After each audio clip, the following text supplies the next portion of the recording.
Range of issues with Govind ji, with Harishankar ji, with Harshpati ji, and all the other members of the family. So I have a sense of participation in a common enterprise.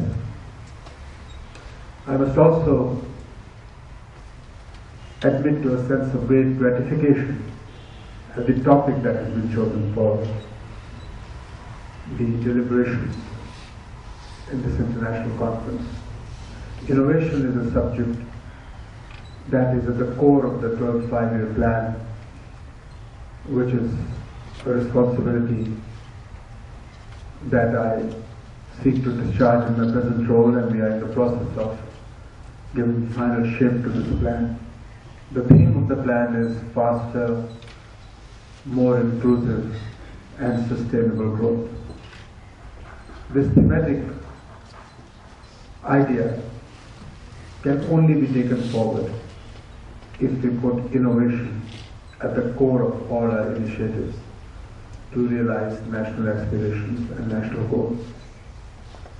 Therefore, for all these reasons, this is a happy moment for me, and I think that the deliberations of the conference will doubtlessly throw up many more useful ideas, and I'd be grateful if these could be shared with us so that we could learn from what has transpired in the course of these few days. But coming back to the subject of today's discussion, and as Sunil enlarged the concept, I was thinking that we would go on and on and on. But one of the themes that we must address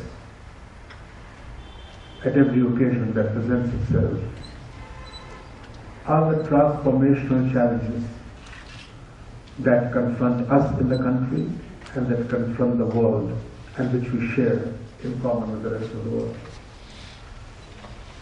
This was one of the themes in Davos, and I think this is a subject that must be repeatedly addressed in every country. One of the challenges that India faces is how to ensure the competitiveness of our economy on the one hand, so that we become effective global players and occupy the legitimate place that India deserves on the high table of international relations and power shootings, and on the other, to ensure that the competitiveness of our economy, which must generate high GDP growth, is relevant to the masses. As Swamiji said, high GDP growth in itself cannot be an end until it helps to reduce disparities, until it enables or affords to the common man the functional and emotional experience of a higher quality of life that endures to his happiness and to the benefit of the masses as a whole. The twin objectives, in my view, can be purposefully served if we can marry innovation to the aspirational challenges of the people of India in terms of the quality of their daily lives. When I think of innovation in this light, I think of innovation as creative destruction. Creative destruction only to create something better, something more affordable, something that is malleable, which is benign, which is diverse, which is distributed, and finally, which ensures inclusiveness and inclusive growth. And that is why when I talk of innovation in this sense, the few examples that come to my mind, one is the Jaipur foot about which Sunil mentioned. Other is the hepatitis B vaccine, which we were able to create in this country at 1/30th of the cost that was the earlier cost before we went in for innovative scientific research. Gavin Care's shampoo which is sold in sachets for 50 paisa, enabling poorest of the poor to use it for healthcare and for personal hygiene, sanitation. I think of the nano card, which has given to the lower middle class that emotional happiness and experience of possessing a vehicle, a car. I think of the Lijjat Papad, for instance. 40,000 women today in an organization that was started by 7 founding women way back in 59. And I think of a number of other examples, a solar lighting equipment for $200 for rural households. I think of a water purifier for 2 pence for a family of 5 that can give purified drinking water to an ordinary family, a family that lives on the margins. This is the kind of innovation that will be meaningful to the people of India, that will ensure a quality of life which is affordable by the masses that go to define India's republic and its democracy and its society. Therefore, when we talk of innovating, serving those at the bottom of the pyramid, we must have in mind those 4 billion people globally who are actually at the bottom of the pyramid. And as Professor Prahlad reminded us, it makes eminent economic good sense to cater to this 4 billion people, which will be the largest customer base or a client base or a market for any business, for any company. It is therefore preeminently profitable to think of the needs of these people and go in for innovative strategies and innovative products. Hindustan Lever is a case in point, a great success story in innovative marketing, and then added profits to the balance sheets through innovative marketing. Sunil mentioned about India's highest productivity in milk. Modest as it is, it didn't speak of being the largest manufacturer of motorcycles and 2-wheelers in the world. And this is what we have achieved. We have achieved world-class scale.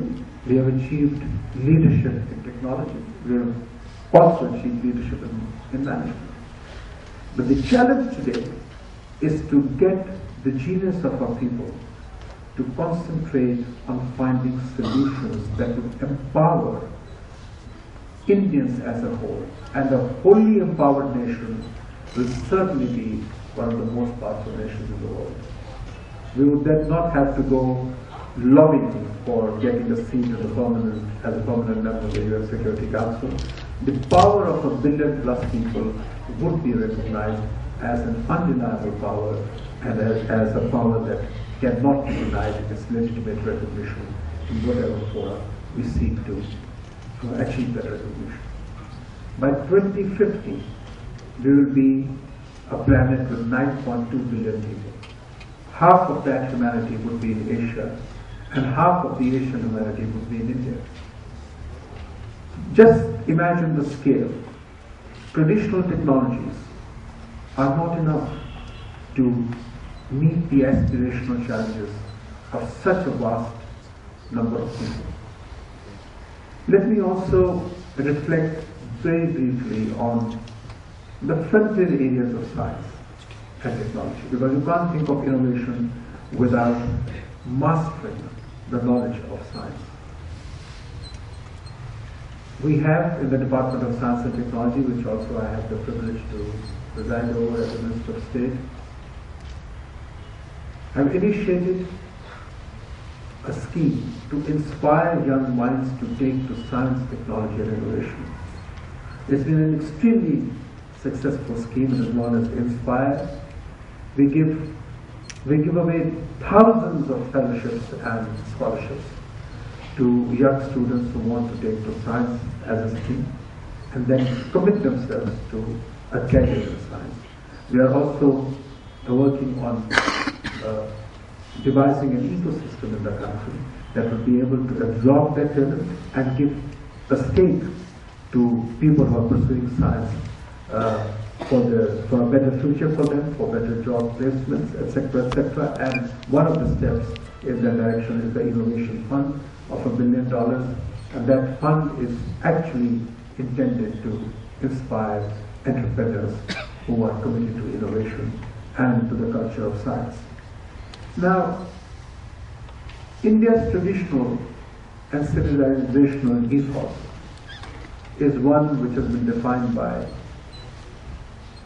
highest seats of learning, whether it is Tashkila or Nalanda, the first global universities that were home. India was home to those.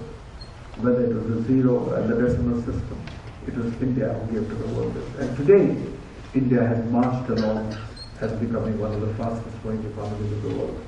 It's a matter of great pride that we are today recognized as one of the leading global economic powers. That was the message we got in Davos. That is the message we keep hearing and sensing in international conferences. But the hiatus between the rich and the poor, which is growing, has to be bridged. That has to be addressed. And that, ladies and gentlemen, is going to be the function of benign, frugal innovation. I want to talk about frugal innovation. Frugal innovation concerns itself with innovation that consumes frugal resources of the earth. If we need to go for sustainable growth, we need to go for frugal innovation. Frugal innovation concerns itself with rationalizing the use of limited and finite natural resources which cannot be replenished by Mother Earth. Frugal innovation has something to do with Gandhiji's concept of there being enough for everyone's needs, but not enough for everyone's greed. So we have to move away from greed. We have to move towards inclusiveness so that there is a sense of participation and belonging which each one of us shares with the rest of our fellow people in moving forward on the path of economic growth with social justice. Finally, ladies and gentlemen, I would like to conclude with a quote from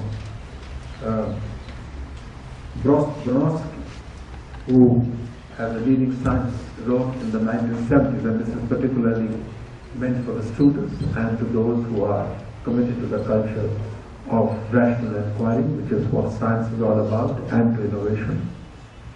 Jacob Bronowski said, "The commonplace of the school books of tomorrow is the adventure of today, and that, young students, is what we are engaged in what you are engaged in."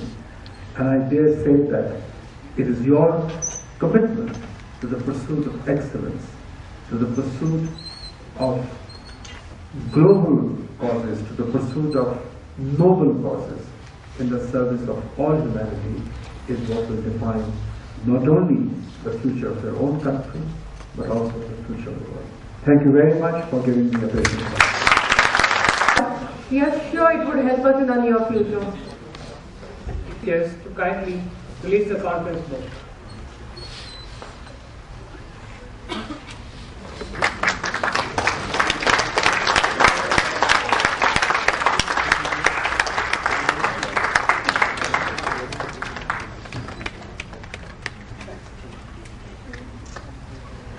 Thank you, sir.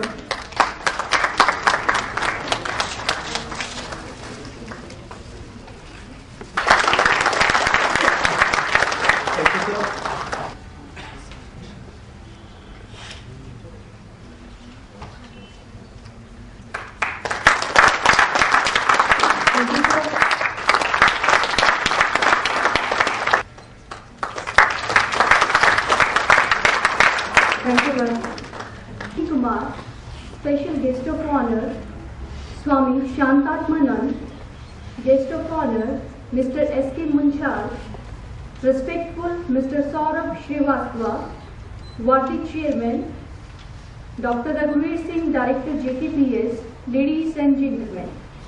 It's my privilege to have been asked to propose a vote of thanks on this occasion. I take this opportunity on behalf of JK Education Foundation and on my own behalf to extend a very warm vote of thanks to our respectable chief guest, Dr. Ashwini Kumar, for gracing the occasion with his valuable presence. We are very much thankful to you, sir, for being here with us today. I am also indebted to Swamiji for showering his blessings on us and sharing his ideas on innovation with us today. I also pay my sincere gratitude to Mr. S.K. Munchal and Mr. Saurabh Srivastava for sharing their indispensable knowledge and thoughts on innovation with us. It is indeed our pleasure to host you, sirs. I am equally grateful to media across the country and delegates from across the countries for being the part of this 2 days international conference. And last but not the least, a big thanks to all our sponsors like JK Cement, Nestle, Tata Motors, Yes Bank, Adifong and Godfrey Phillips for being a big support. Thank you all very much and have a great day. Request all the presenters for the technical session bar to hand over the PPTs to Mr. Vishnu.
Anytime.